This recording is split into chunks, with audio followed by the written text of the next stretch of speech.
મહાકુંભમાં ગંગાજળની શુદ્ધતા પર સતત સવાલ ઉઠી રહ્યા છે। તેવામાં એક વૈજ્ઞાનિકે પરીક્ષણ કરીને તેની શુદ્ધતા શ્રેષ્ઠ છે તેવો દાવો કર્યો છે।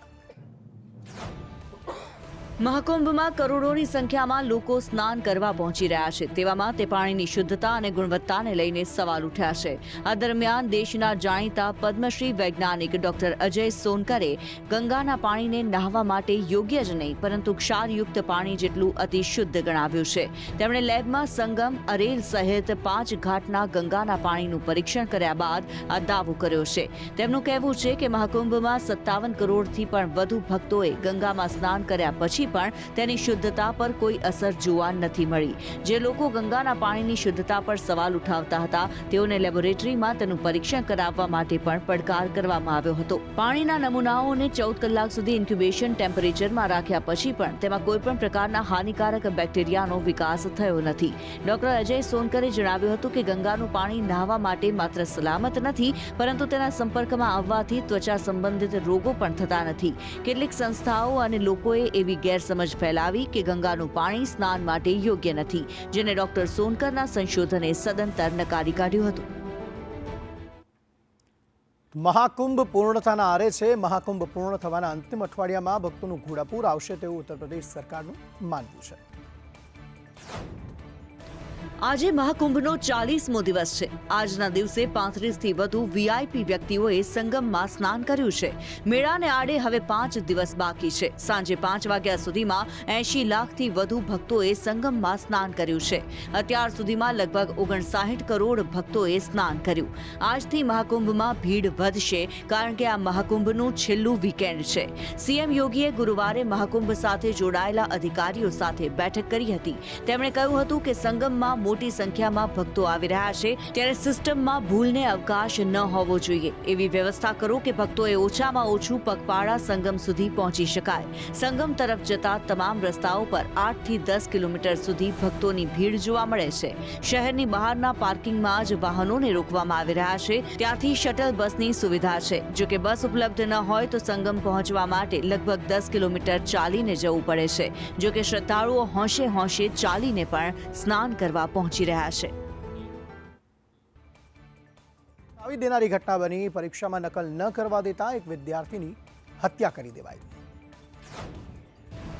બિહારમાં 10મા ધોરણમાં ભણતા એક વિદ્યાર્થીની ગોળી મારીને હત્યા કરી દેવામાં આવી અને એ હત્યા બીજા કોઈએ નહીં પરંતુ વિદ્યાર્થીઓએ જ કરી। અને એની પાછળનું કારણ હતું કે વિદ્યાર્થીએ પરીક્ષામાં આરોપી વિદ્યાર્થીઓને નકલ કરવા પોતાનું પેપર ન દેખાડ્યું।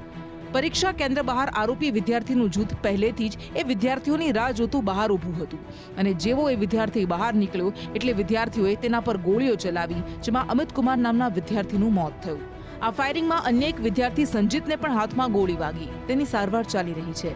આ ઘટનાનો વિરોધ કરતા મૃતકના પરિજનોએ નેશનલ હાઈવે 2 6 લેન જામ કરી ટાયરો સળગાવી આરોપીઓની ધરપકડ કરી તેની સામે કડક કાર્યવાહીની માંગ કરી। આ મામલે પોલીસે એક આરોપી સુમિત કુમારની ધરપકડ કરી લીધી છે। આરોપીએ ફાયરિંગ કર્યા બાદ હથિયાર જાડી ઝાંખરામાં ફેંકી દીધું હતું। આ હથિયાર પણ જપ્ત કરાયું છે અને અન્ય આરોપીની શોધખોળ ચાલુ છે। પરંતુ આ બતાવે છે કે કેવી રીતે સગીરો અને કિશોરો નાની નાની વાતમાં પણ બીજાનો જીવ લેતા ખચકાતા નથી। રાજકોટમાં ચોરીનો અજીબોગરીબ કિસ્સો સામે આવ્યો। એક વ્યક્તિ કોઈ કબ્રસ્તાનમાં ચોરી કરતા પહેલા અલ્લાહની માફી માંગી રહ્યો છે અને ત્યારબાદ ચોરીને અંજામ આપી રહ્યો છે। રાજકોટમાંથી ચોરીની એક અજીબોગરીબ ઘટના સામે આવી છે। આમ તો સામાન્ય રીતે કોઈ પણ ચોર જ્યારે ચોરી કરવા જાય તો તે જલ્દીથી જલ્દી જે વસ્તુઓ ચોરીના સ્થળેથી મળે તે લઈને ભાગી જવાની ફિરાકમાં હોય છે।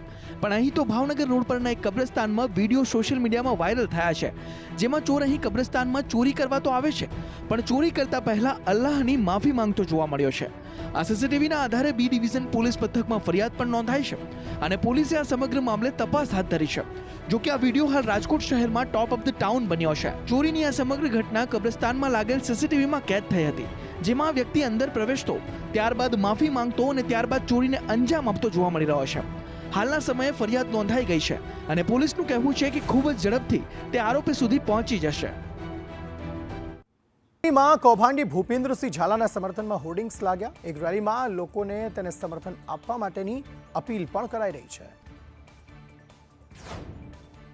રાજ્યના બહુચર્ચિત BZ ગ્રુપ કૌભાંડમાં મુખ્ય આરોપી ભૂપેન્દ્રસિંહ ઝાલા હાલ જેલમાં બંધ છે। ત્યારે અરવલ્લીમાં ભૂપેન્દ્રસિંહ ઝાલાના સમર્થનમાં પોસ્ટર લાગ્યા છે.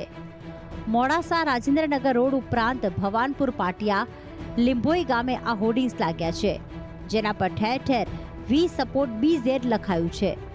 અલગ અલગ જગ્યાએ 50થી વધુ મસ્ત મોટા હોર્ડિંગ્સ લગાવાયા છે. તો કેટલાક અજાણ્યા શખ્સો દ્વારા ભૂપેન્દ્રસિંહ ઝાલાના સમર્થનમાં આ પોસ્ટર લગાવવામાં આવ્યા છે અને સૌ કોઈને BZ ગ્રુપને સમર્થન આપવા માટે અપીલ કરતો એક વિડીયો પણ સામે આવ્યો છે, જેમાં ભૂપેન્દ્રસિંહ ઝાલાનું નામ લીધા વગર જ આ BZ ગ્રુપને સપોર્ટ કરવાની અપીલ કરાઈ રહી છે. આપણા ગુજરાતમાં હમણાં જોરદાર કિંગ થઈ ગયું છે ને તમે બધા સપોર્ટમાં છો એવા મોટા બેનર લાગ્યા છે, મેં જોયું છે. સમજી ગયા ને? સપોર્ટમાં આજીવન રહેવાનું, આપણા વાળાને કોઈ દિવસ છોડવાનું નહીં.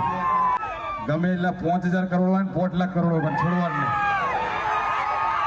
120 આવીને અટક્યા છે, બાકી આપણા વાળા ગમે તેવી વાતો થાય, વાતો નહીં થવા દે. BPL કાર્ડ ધારકો માટે સારા સમાચાર આવી શકે છે. સરકાર ₹500માં ગેસ સિલિન્ડર આપવાની વિચારણા કરી રહી છે. કોંગ્રેસના ધારાસભ્ય અમિત ચાવડાએ માંગ કરી હતી કે ગુજરાતમાં ભાજપ સરકાર 30 વર્ષથી શાસન કરી રહી છે. ભાજપ શાસિત અન્ય રાજ્યોમાં સરકાર ₹500માં ગેસ સિલિન્ડર આપી રહી છે, તો ગુજરાતમાં પણ ₹500માં ગેસ સિલિન્ડર આપવામાં આવે. જેના જવાબમાં ભીખુસિંહે કહ્યું કે સરકાર વિચારણા કરી રહી છે. કોંગ્રેસ પક્ષના નેતાઓની લાગણી હતી કે જ્યારે પણ ભારતીય જનતા પાર્ટી બીજા રાજ્યોની અંદર ચૂંટણીઓ આવે, એ દિલ્હીની અંદર હોય કે પંજાબની અંદર હોય, ત્યારે ₹500માં ગેસનો બાટલો સિલિન્ડર આપવાની વાતો કરે છે અને 30 વર્ષથી ગુજરાતની અંદર ભારતીય જનતા પાર્ટીનું શાસન છે.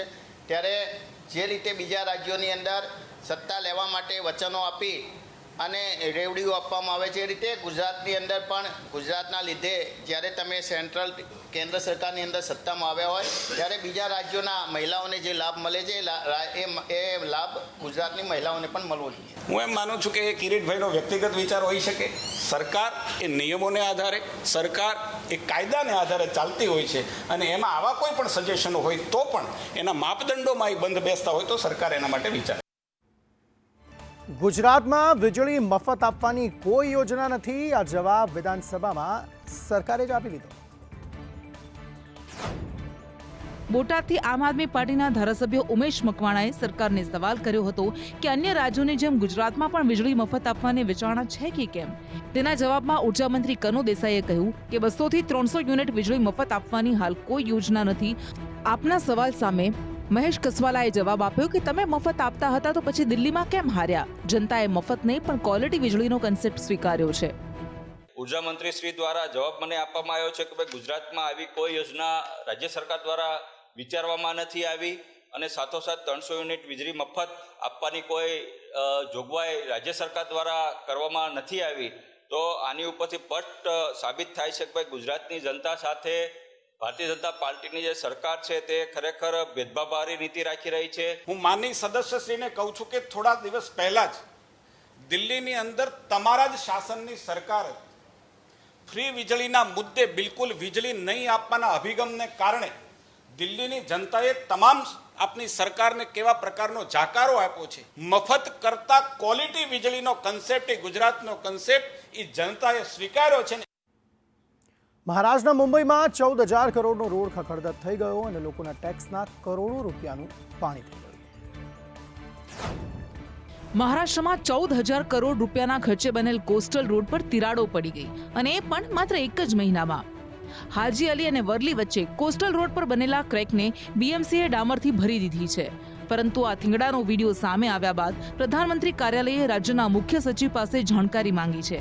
તો રાજ્ય સરકારે પણ BMCને આ બાબતે સવાલ કર્યો છે. 26 જાન્યુઆરીએ મુખ્યમંત્રી દેવેન્દ્ર ફડણવીસની હાજરીમાં કોસ્ટલ રોડને સંપૂર્ણ ક્ષમતા સાથે ખુલ્લો મૂકવામાં આવ્યો હતો. મરીન ડ્રાઈવથી વર્લી સુધી બનેલા 10.58 કિલોમીટર લાંબા કોસ્ટલ રોડને રાજ્ય સરકાર અને BMCએ મુંબઈમાં ટ્રાફિક સમસ્યા દૂર કરવા માટે ગેમ ચેન્જર બતાવ્યો હતો. પણ આટલા દિવસમાં જ રોડ પર તિરાડ પડી જતા BMC પર ટીકાનો વરસાદ થઈ રહ્યો છે. કોસ્ટલ રોડની ગુણવત્તા પર પહેલા પણ સવાલ ઉઠી ચૂક્યા છે. માર્ચ 2024માં તેને ખુલ્લો મૂકવામાં આવ્યો એના 2.5 મહિનામાં જ કોસ્ટલ રોડની ટનલમાં સમુદ્રી પાણી ભરાવાનું શરૂ થઈ ગયું હતું, જેના કારણે આખી ટનલ પર જોખમ ઊભું થઈ ગયું. લીકેજને રોકવા માટે સ્પેશિયલ ઇપોક્સી કેમિકલનો ઉપયોગ કરાયો હતો અને હવે ફરી પાછી આ રોડમાં તિરાડો પડી ગઈ છે. બસપા સુપ્રીમો માયાવતીએ રાહુલ ગાંધીના નિવેદન પર પલટવાર કર્યો. કોંગ્રેસને ભાજપની બી ટીમ ગણાવી. બહુજન